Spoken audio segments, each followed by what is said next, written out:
Good morning! Hallelujah! Praise God!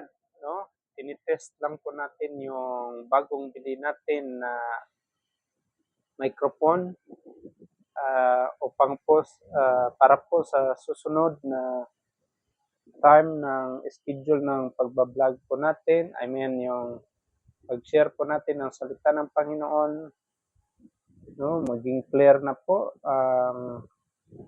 ang boses natin dito at hindi na po hindi na po, wala po mag-interfere na, yung parang basag ang boses.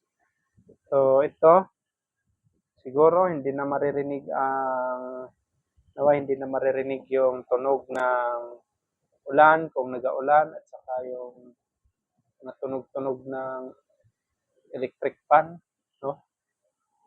Sana clear at sa ganun po ay maliwanag po na maihatid natin ang salita ng Panginoon.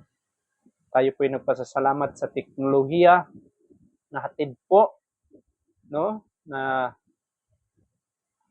kung saan ngayon po ay nai-enjoy na natin kasi noon pa man po ang Biblia ay nag-record na sa Book of Daniel na sinasabi niya, knowledge shall increase. Kaya naman po ngayon ay tinatamasa po natin, no, through technology, no, na i-enjoy na po natin gaya nito. Nakakapag-YouTube tayo, naihatid natin ang salita ng Panginoon.